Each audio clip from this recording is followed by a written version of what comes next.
takes nothing away from the great man of this house, but I just feel the flow of God in this house.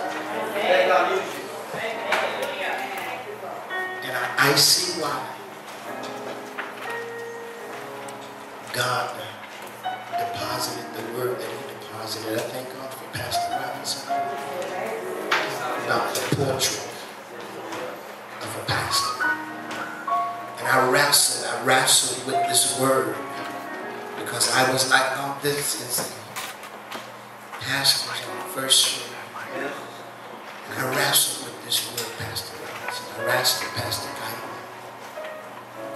But I thank God now I can see what God was doing. Thank God for Pastor Robinson. Made such a great deposit into this church. So I didn't come with a message today. I just came with the word. This word is for about 10 people in this building today. From the book of 1 Peter, chapter number 4. This is the word that God dropped into my spirit. Wanda and I wrestled with. I tell you, Janet, I wrestled. Anita, I wrestled. Trina, I wrestled. Mark, I wrestled with this word. I wrestled with it. 1 Peter, chapter 4. I wrestled with this word. I wrestled. Monique, I wrestled. But God knows the end from the beginning. This is just a rewind in the mind of God. He's already seen this. 1 Peter chapter 4, verses 1, 2, and the 8th section, verse 3.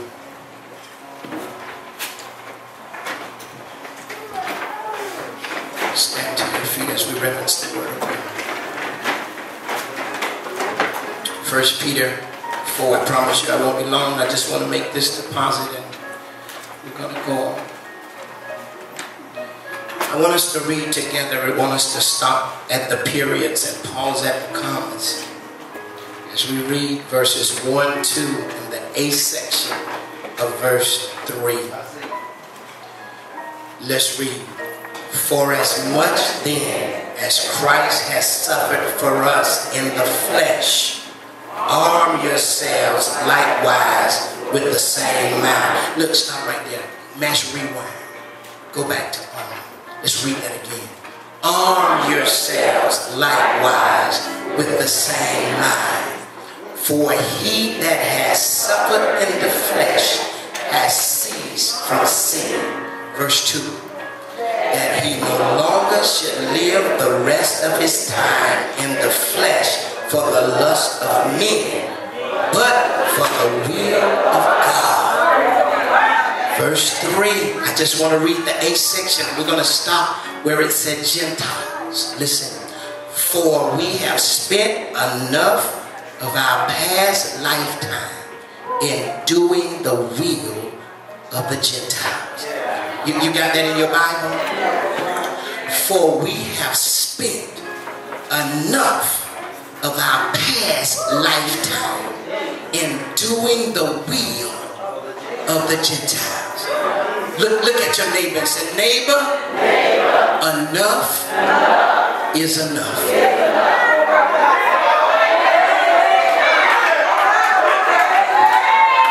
You may be seated in the presence of our God. Enough is enough. I really don't know who this word is for, but I know this word is for about 10 people in here. Enough is enough. I wrestled with this, but God said, I want you to let the body at Greater Bethel know that enough is enough. Enough is a word, Irene, that everyone wants to come to with delight. Enough. Enough is a word that causes sometimes deterioration. Enough could be saying, Pastor Robinson, that I have all I need. Or it could be saying, Commissioner Taylor, that I have as much as I can take. I can't take no more. I have enough. And as we look at life and as we look at where God is taking us, I pray that you've gotten to the point about some things in life. I pray that you have realized that all things are not necessary and desirable. There is a place that somehow, sometime, we ought to be able to say enough is enough. It's a wonderful position to be in, Brian, when you're striving to gain. It's a wonderful position to be in, Gerald, when God is blessing your life. And it's a wonderful position to be in when you get to a place whereby you can look over your life and say enough. A powerful position to be in, Tanya, to say it's enough. But some of you, I hear you in your spirit, I hear you saying, but Pastor, I can't say it. Enough is enough. I can't say I'm at that place because I'm wishing and I'm praying, but it just hadn't happened yet. I can't say I got enough of the good stuff. I can't say that I got enough money. I can't say I got enough education. I can't say I got enough attention. I can't say that I'm at that place. But there's somebody who can stand and say, I have not gotten enough. But on the flip side, somebody said the flip side. There are those who should be asking ourselves, haven't I got enough? Enough of this mess. Haven't I got enough of robbing Peter to pay Paul? Haven't I got enough of handouts and throwing pity parties? Haven't I got enough of complaining all the time? Have I got enough of being fake? Haven't I got enough of being high? Haven't I got enough of misusing my body? Haven't I got enough of being disgruntled and disgusted and distrustful and disencouraged? Haven't I got enough?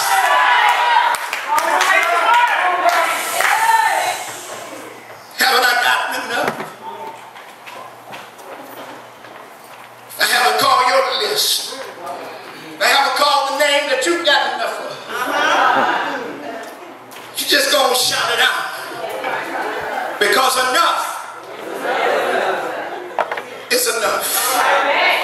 And as we look at our world, and as we look at our state, and as we look at our city, this is a time for believers to understand that enough is enough. Can you just tell your neighbor, enough is enough? There's reason it ought to be enough. Because you can't be progressive, you can't be productive, you can't be positive. You can't be healthy, you can't be helpful, you can't be happy. You can't be blessing, you can't be beneficial, your life can't be beautiful without feeling you've had enough. So I want to tell about 10 people in here today. Start doing something about it. So I see why today Pastor Jackson, God gave me this word. Because there's about 10 people in here that this word is going to change your life. That this is a life-changing word. The atmosphere is conducive for liberation. The atmosphere has been set for you to walk out of here in a spirit of liberty. As a matter of fact, today is a day for about 10 people to hold up your sign and say, I've had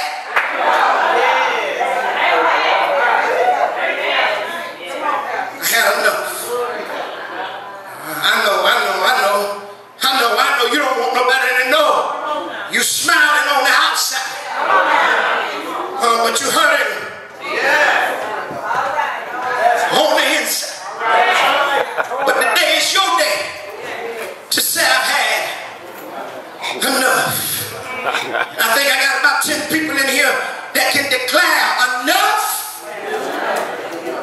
it's enough. See, we're living our lives as if we belong to ourselves.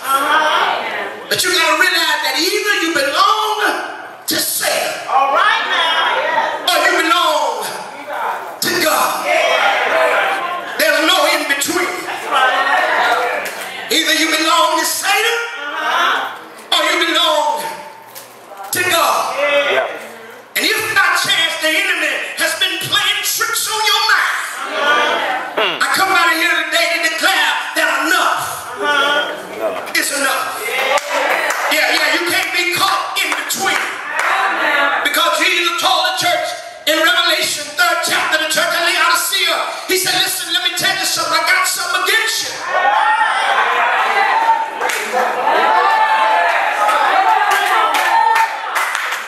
I just want to deposit this word. You call me back, Clarence, I'll preach one day. I just want to deposit this. He said, I got something against you.